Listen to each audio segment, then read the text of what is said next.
When parents split up, they often hear that if they keep conflict to a minimum and stay involved with their children, the kids will be just fine. But now the first ever national survey of children of divorce reports that even amicable separations can lead to lasting inner conflict in children with far-reaching consequences. More details about the study can be found in the new book, Between Two Worlds: The Inner Lives of Children of Divorce.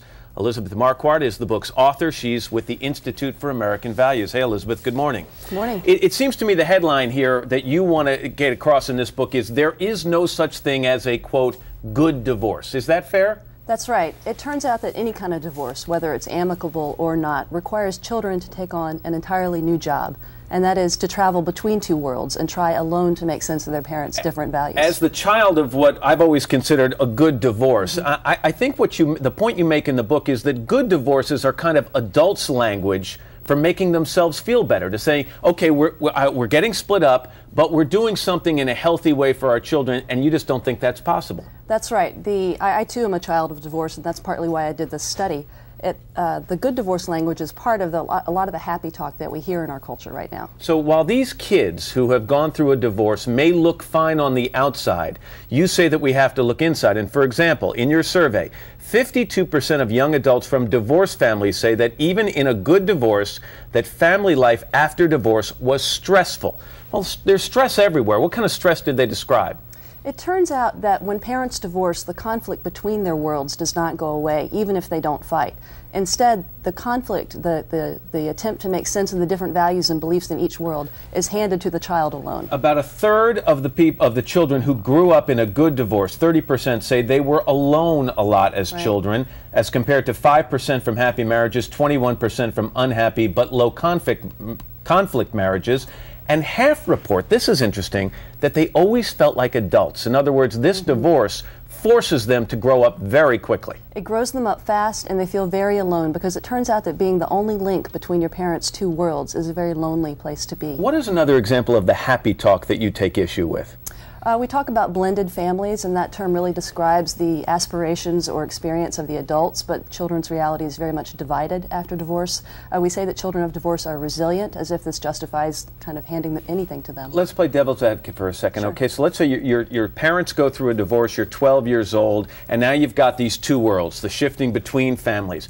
But why isn't that better? And what did your survey say about how that compares to that 12-year-old who is still in the household that's together, but the parents don't get along and they argue and they don't respect one another? How does that impact that child? Well, it turns out that 2/3 of divorces end low-conflict marriages. So most marriages are ending not because the parents are at each other's throats, but for other far less urgent reasons.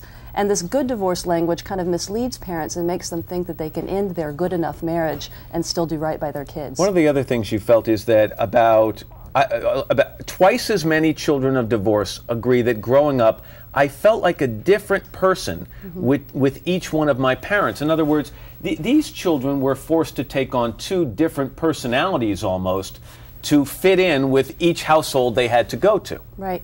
And when they grow up, it really becomes difficult for them to know how to be their whole true self with another person. So whatever happened to the theory that kids, and you hear this all the time when kids are facing divorce, kids are resilient, and that they bounce back quickly from a divorce, and that the impact will not be, it will be short-term, but it will not be long-term. It's simply not true. Divorce shapes children in their inner lives in lasting ways that turn up in young adulthood, and that's the story that I tell in this book. You're also not saying in the book that under no circumstances should people get divorced.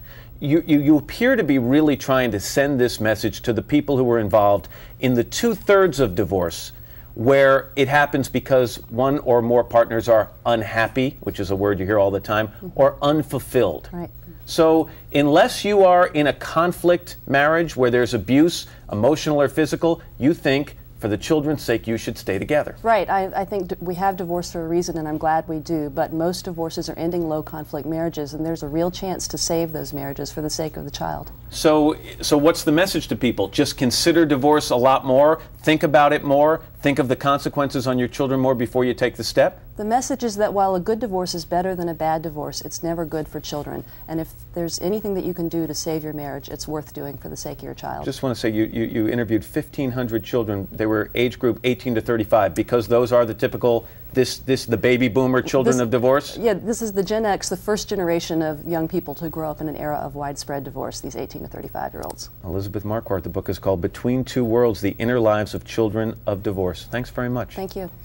And up next, comfort foods for winter and fall. But first, this is Today on NBC.